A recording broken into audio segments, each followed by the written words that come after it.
Hey everyone, it's Cameron from MTG One More Turn. I'm most known for my MTG Eats videos, but I thought I'd do something different today.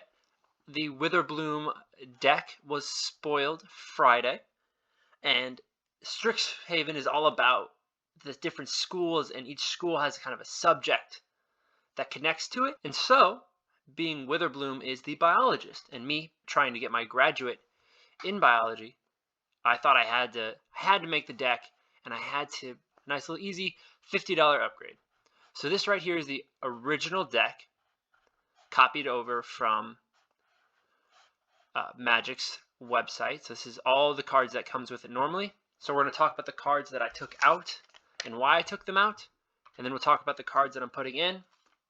But first, let's talk about the stats the original one has. So it's got 12 cards that gain you life in some way, 2 cards that care about food, 9 cards that allow you to draw cards in some way, 14 that are ramp, 6 that are single target removal, 3 that are board wipes, 2 sack outlets, and 13 cards that utilize life gain. Now, I will talk about the cards that I took out because I think these numbers, they're definitely a great starting point. Magic has done a lot better about making these precons be solid out of the box, but I think we can make it a little bit better. So the first card is Bloodthirsty Aerialist that we're taking out here. We're taking it out because it's a big beater. So what it is, it's 1 and 2 black for a vampire rogue that has flying. Whenever you gain life, put a 1/1 counter on Bloodthirsty Aerialist, and it's a 2/3. So it's just a big beater. It dies to any removal. The flying evasion is really nice, but that's really all it has that's going for it. And in this deck, I think you want to be more aristocrat style. A lot of gain life, lose life, kind of like Dina Soul Steeper exemplifies. In fact, as you'll see here, I actually make her the commander when I switch it up. So a 2/3 that gets a counter every time you gain a life and has flying doesn't really do what we want it to do. Next is Leyline Prowler, which also gets taken out. It's 1, a black and a green for a Nightmare Beast with Death Touch and Lifelink that taps to add 1 of mana of any color. It's a 2/3, so I mean, respectful stats. The issue is that it does both things okay. Like, it's a 2/3 with Death Touch and Lifelink, but it doesn't have any evasion. So it's really easy to just, the opponent takes 1 for the team and they just die in each other, and you get 1/2 life gain, but that's it. And it's 3 mana to tap to add 1 mana of any color, which is the same as like a Cultivate or Kadama's Reach, which gets you 2 lands. So it like does both things mediocrely and not really great, and we can definitely find a better card to fit either that life gain or that ramp. Next is the Silver Smote Ghoul. It is 2 and a black. It's a zombie vampire that's a 3/1, and it says at the beginning of your end step, if you gain 3 or more life this turn, return Silver Smoke Ghoul from your graveyard to the battlefield tapped, and then you may pay 1 and a black, sacrifice the ghoul to draw a card. It gets you 1 card a turn, and that's only if you're doing what, it's what the deck is supposed to do, but if you're in a bad spot, this isn't going to draw you any card. And it happens only once at your end step, and you get 1 card, so you're getting an extra card a turn. It's like Phyrexian Arena, but with like a lot more effort to actually get that card draw and more mana. And it's just not great card draw in my opinion, even in a deck that gains a lot of life. The next one we're taking out is Gluttonous Troll. It's 2, a black and a green for a 3/3 troll. It has Trample, which is nice. It says when it enters the battlefield, create a number of food tokens equal to the number of opponents you have. And then you can pay 1 and a green to sacrifice another non-land permanent. The assumption is that's going to be a food. And it gets +2/+2 until end of turn. So at best you get 3 foods, and you have to pay 1 and a green to sacrifice, which isn't really great when some of our other sacrifice outlets only cost 1. I think this guy has also 1. So it's just not that great of a sacrifice, and all it does is buff him. It's just not a great card. You only get a little bit of food, and food is kind of like this weird thing in this deck that I don't think is necessary by any stretch.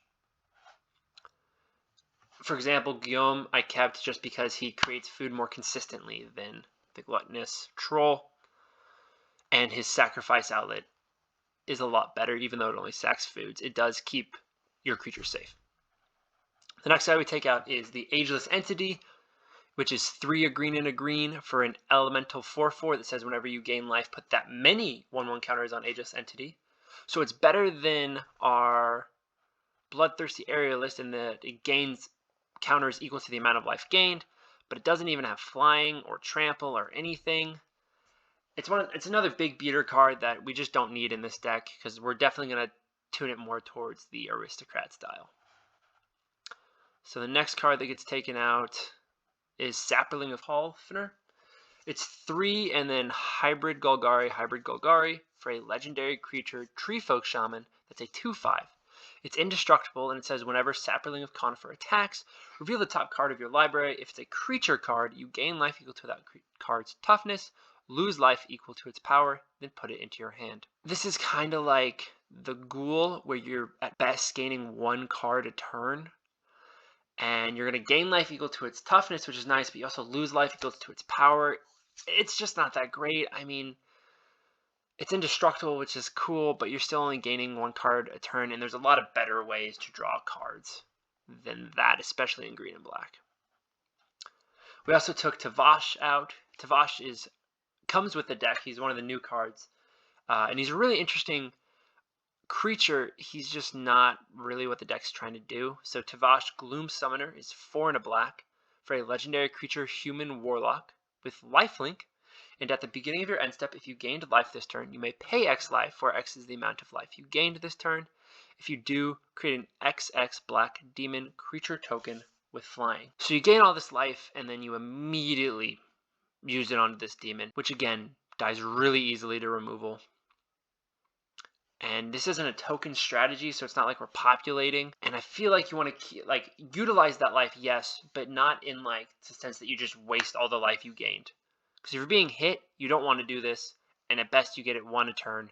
So it's just not that great of a card. We also took out Noxious Gearhulk, which is 4 a black and a black for an artifact creature construct. It's got Menace. It was good in constructed and standard and stuff, but this is just not good in Commander when there's so many better removal choices than 6 mana for a creature that you can't flicker in any way. You're only a few ways to reanimate, as in 1 or 2. So you just don't get the bang for your buck in this guy.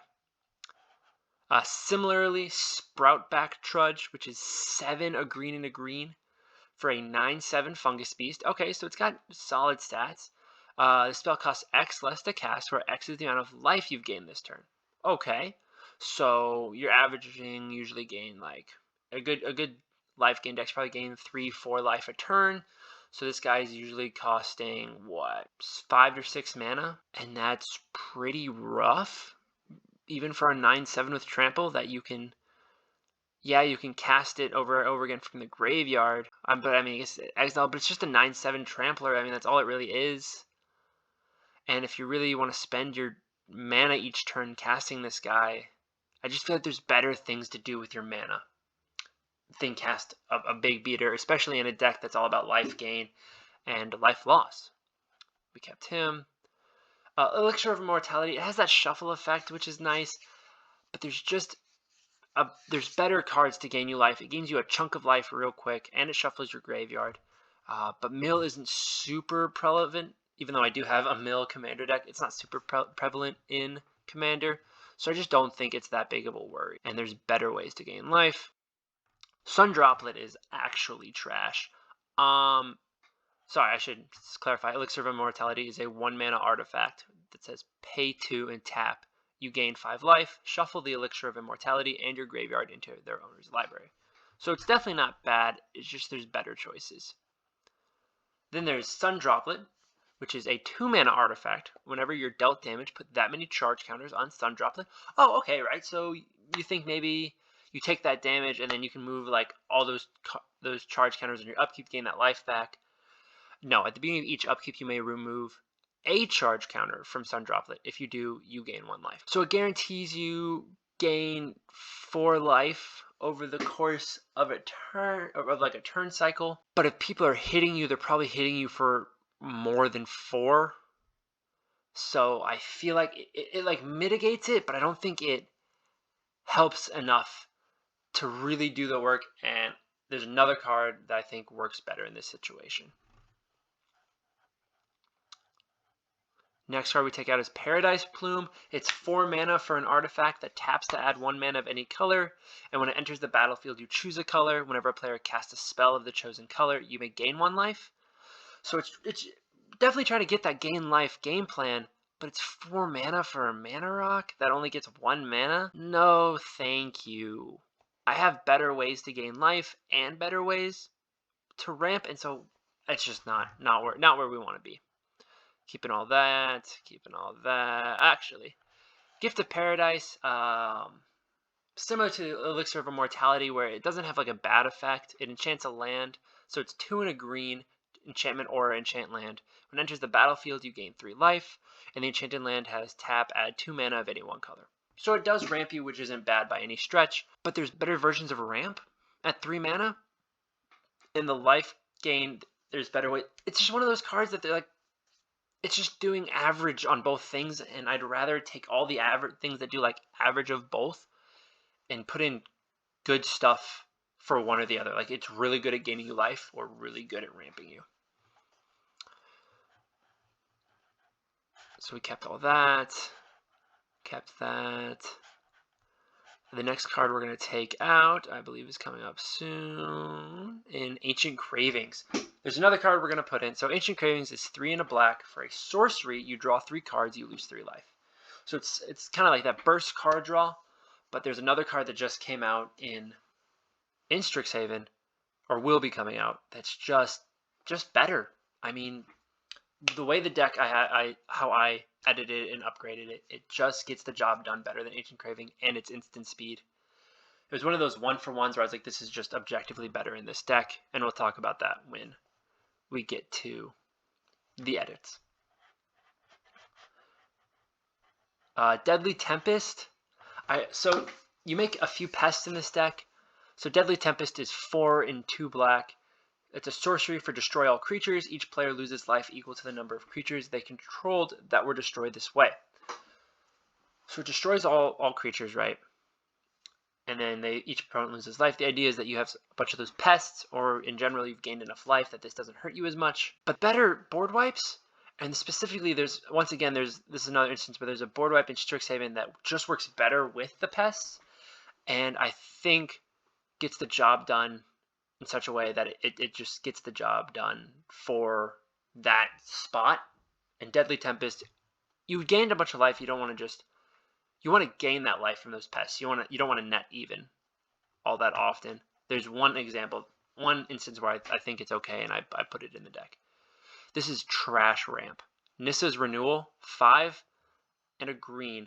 For a sorcery that you search your library for up to 3 basic lands, put them on the battlefield tapped, and then shuffle your library, you gain 7 life. 7 life is not worth it. I understand that this is 3 rampant growths stapled together, but at 6 mana, you should be done ramping. There are better things to do, and 7 life is inconsequential when you've basically wasted 6 mana. You have other things to do. This is not when you want to be ramping. And then finally, Taste of Death is the last non-land card I took out.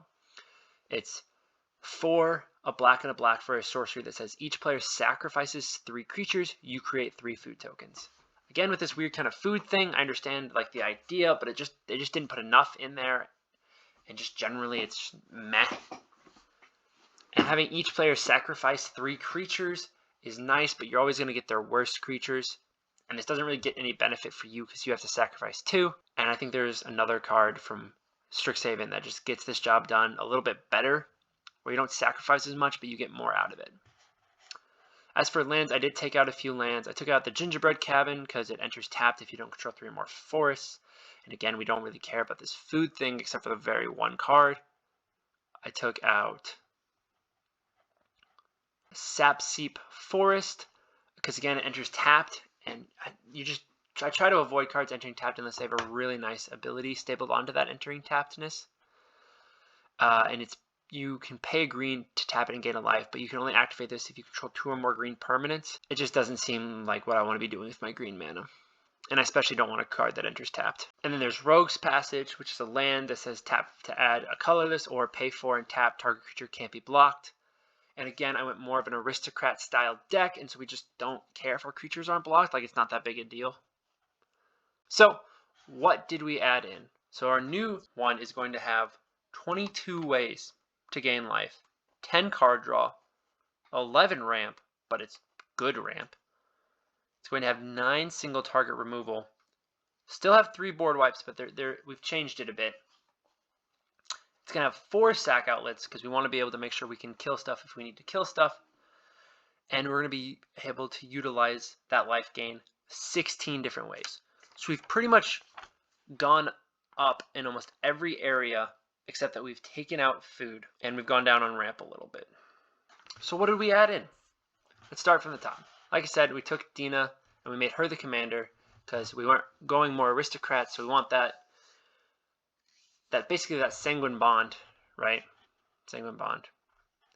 Basically a sanguine bond, since we're not getting huge amounts of life, we're often just gaining 1 or 2 in the command zone, along with a sacrifice outlet in the command zone, and it buffs her up, which will work with cards like the Witch's Clinic, which can pay to land that taps for colorless, or pay 2 and tap it to give target commander lifelink until end of turn. So one of the cards we added was Valentine, Dean of the Vein, who is a modal double face card, along with Lizette, Dean of the Root. So the Dean of the Vein is 1 black. It's a legendary creature, a vampire warlock, with menace and lifelink.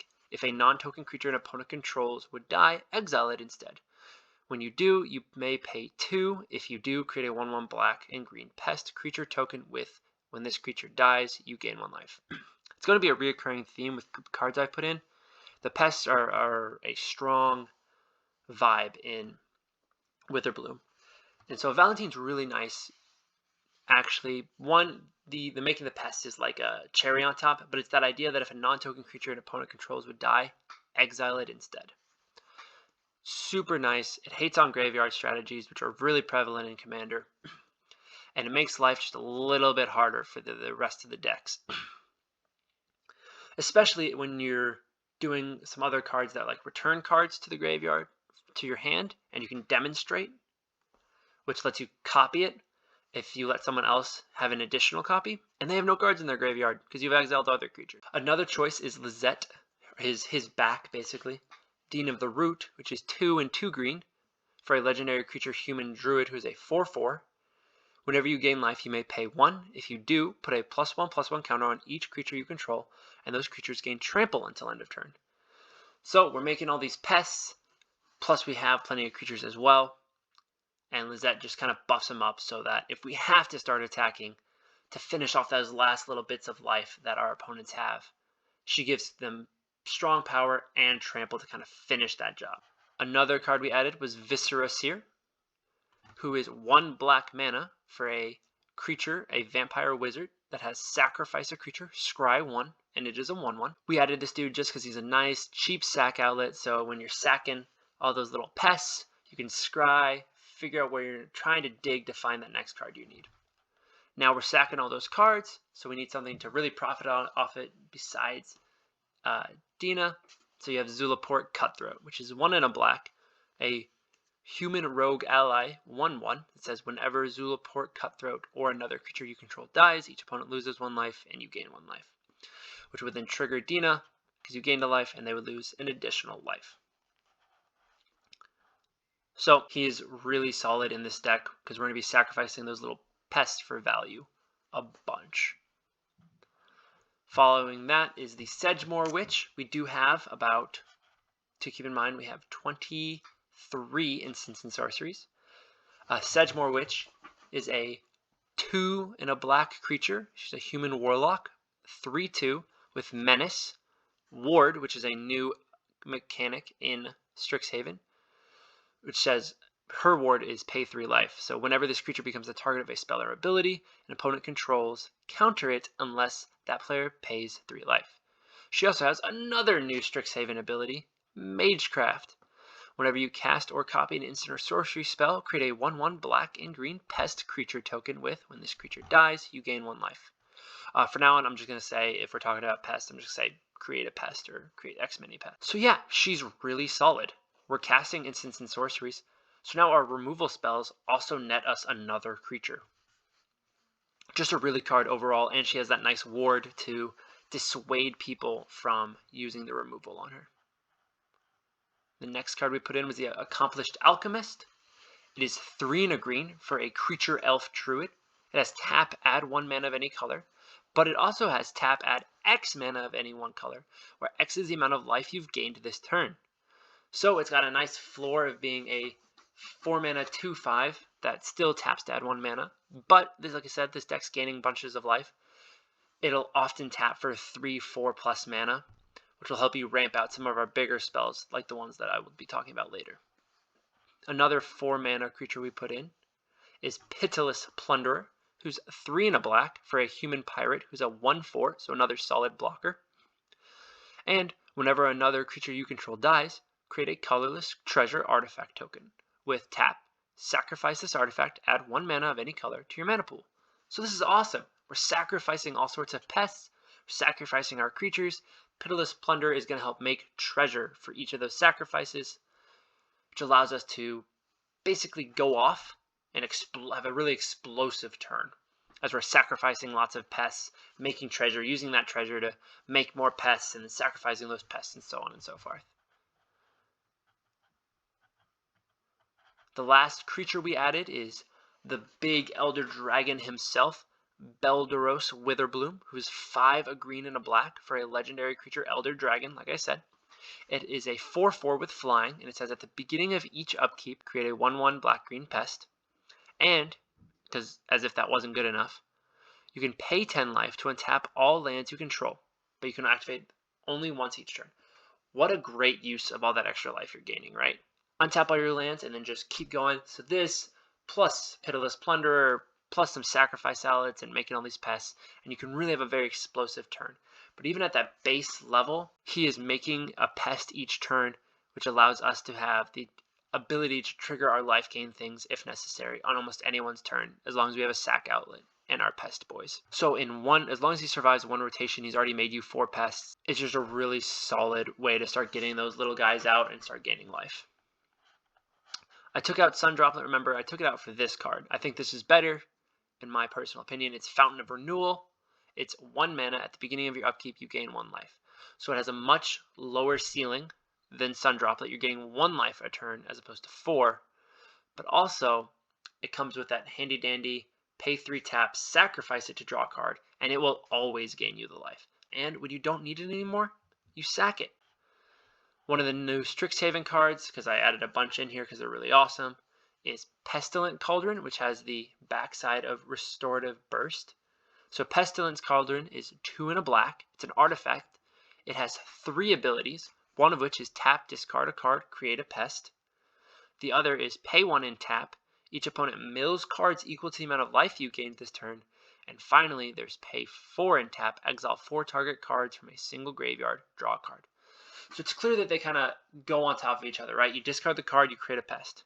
Well, the pest dies, you've gained a life. You now tap on the next turn, it dies, and you gain the life. And you tap it, pay 1, and then they mill equal to the life you gained. And then finally, once it's later in the game, you can pay 4 and tap to exile 4 target cards from a single graveyard, which is more graveyard hate. Like I said, graveyards are pretty prevalent in Commander, so there's almost always going to be nice targets, and then you get to draw a card. Its backside, Restorative Burst. While I think you'll more likely play the Cauldron, this can be great if you need it. It returns up to 2 target creature, land, and or planeswalker cards from your graveyard to your hand. Each player gains 4 life, and exile Restorative Burst. So it's nice. You can also kind of say this to, hey, let's have everyone gain some life. Also, I'm going to get some stuff back. I think in general you're going to want to play the Cauldron. I think you're only playing the Restorative Burst if you're in a really bad spot. But in general, you want to play the Cauldron because you can make the pests, you can mill people to get cards into their graveyard, and then you can exile those cards to draw cards. Next card we added is Fortifying Draught. It is 1 green mana for an instant that says you gain 2 life. Target creature gets +X until end of turn, where X is the amount of life you've gained this turn. So combine this with Lisette, Dean of the Root, who's giving creatures trample. You swing with a bunch of little pests that are maybe 3/3s at best, and you have a sack outlet, right? You then sack a bunch of those pests that got blocked anyway. They were going to die anyway. You gain a ton of life. You cast Fortifying Draught, and that one that wasn't blocked just deals a heck ton of damage. Or if you really need to kill a creature, it's just a great combat trick. You're gaining life, and it's utilizing that life gain to help you finish out the game, which is one of the important parts of a life gain deck, is that it sometimes has trouble finishing out the game outside of expensive cards like Aetherflux Reservoir. Another card we put in was another combat trick / defensive card in case people are trying to kill your stuff, or they have a really big thing that's coming at you and you need to block it, but the best you can do is chump block it. Well, the best you can do now is take it down with you, and you get your creature back. So Infuse with Vitality. It is a black and a green for an instant that says, until end of turn, target creature gains Death Touch, and when this creature dies, return it to the battlefield tapped under its owner's control. You gain 2 life. So, like I said, you can, if they have a scary creature coming at you, you can block it, use this, gain some life, their creature dies, your creature comes back tapped, and it's only 2 mana. It also is only 2 mana to protect your creature from a board wipe, from any... It's just a great all-around useful spell. It can kill a creature if they feel like attacking you, or if you attack poorly, quote-unquote, and then use it to kill their creature that way. Just a solid card all around. Next is Plum the Forbidden. This is the card I was talking about that I think is better for this deck than Ancient Cravings. So it's 1 and a black for an instant. As an additional cost to cast this spell, you may sacrifice 1 or more creatures. When you do, copy this spell for each creature sacrificed this way. You draw a card and you lose 1 life. What's really cool is this with the Sedgemoor Witch, because it has Magecraft. Whenever you cast or copy an instant or sorcery spell, create a 1/1 black and green pest. So if you have like 5 pests out, you pay this, you sacrifice all 5 pests, you gain 5 life, and Sedgemoor Witch triggers 5 times and you get those 5 pests back, and you still get to draw a card. You draw 5 cards, sorry. I just think it works so well with these pests, and especially well if you can cast it while Sedgemoor Witch is on the battlefield. The next card is also good, and while it does not protect your creatures, it does ensure they don't go to waste, so to speak. It's Tend the Pests. For a black and a green, it's another instant. As an additional cost to cast this spell, sacrifice a creature. Create X 1/1 black-green pest creature tokens, where X is the sacrifice creature's power. An interesting thing here is the fact that if someone tries to kill Dina, she has a pay 1, sacrifice another creature, and then Dina gets +X/+O until end of turn, where X is the sacrifice creature's power. So if someone tries to kill her, she can sacrifice another creature in response, get all those spicy triggers that are likely to come with it based on this deck. Then you trigger Tend the Pest on her, so she still doesn't die to whatever they wanted her to die to, and you now get a bunch more pests to work with. So while it doesn't protect your creatures in any way, it ensures that your opponents don't get what they want. You're sure your creature's dead, but now you've got all the goodies, all these extra pests to hang around with. The next card I added is just purely because you need some solid single target removal, and that is Beast Within. 2 and a green for an instant, destroy target permanent. Its controller creates a 3/3 green beast creature token. The beast token is never going to be as bad as whatever it is you just had to destroy, and it destroys anything. It's one of the best removal spells in Magic, in my personal opinion. And so we had to toss it in here because we have to be able to have that capacity just to destroy what we need to destroy. The next one I added was Putrify. Similar vein, it's 1 a black and a green for an instant, destroy target artifact or creature. It can't be regenerated. A go-to removal spell in Witherbloom colors, black and green, and it's just, we needed better single target removal than things like the food one, Taste of Death. Yeah, Putrify, much better. It'll get the job done, it'll kill it, and it can't be regenerated in case that's a problem, and it can even kill an artifact if it needs to. But if you really want to have some fun, Baeful Mastery. Now this is a card that I love. It's 3 and a black for an instant, but it says you can pay 1 and a black rather than pay this spell's mana cost. And if you pay that, an opponent draws a card. Which you're like, oh, well, I don't want that. But you do. Trust me. But what the spell actually does is that it exiles target creature or planeswalker. So it's 2 mana removal, exile a creature or a planeswalker, and you get to make a friend. This is Commander. It's multiplayer. There's politics.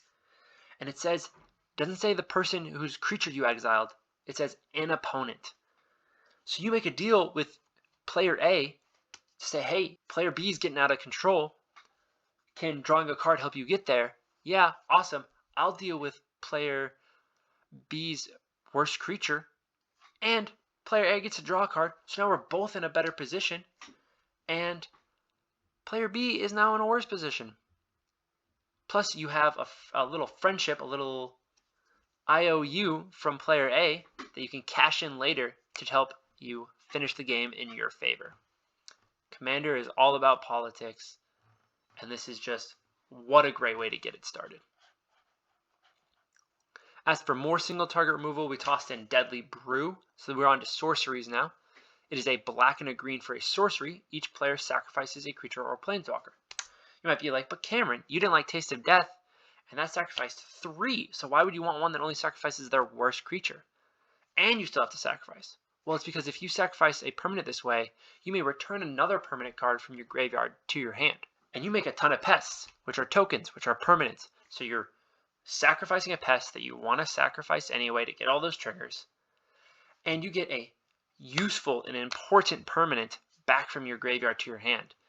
Not just 3 random foods that sure, for 6 mana you gain 12 life.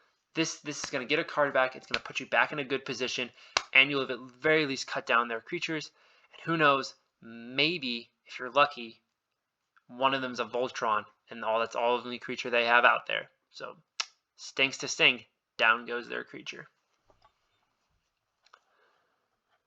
Next card we added was Recross the Paths. And now this is a pet card for me. I love it. I don't think it's played enough. It's only 91 cents. 2 and a green sorcery to reveal cards from the top of your library until you reveal a land card. Put that card into play and put the rest on the bottom of your library in any order. Clash with an opponent. If you win, return Recross the Paths to its owner's hand. And then Clash says you each reveal the top card of your library and then put that card on the top or the bottom. So basically you get to free scry. And whoever wins the clash, which you win by having the higher CMC or higher mana value, and if you win, you get to put it back in your hand, like I said. So, the first land you find, it comes in untapped. You then get to put those cards on the bottom of your library in whatever order you want them to be. And then you clash with an opponent, which allows you to scry. And if you win, you get to do it all over again because it goes back into your hand. Cards that can get put back into your hand are so good. Kind of like Sosuke Summonings for snakes. It's just so solid. So yeah, I think it's a great ramp card. The land comes in untapped, and you have the chance to do it again, and you get to scry. So good.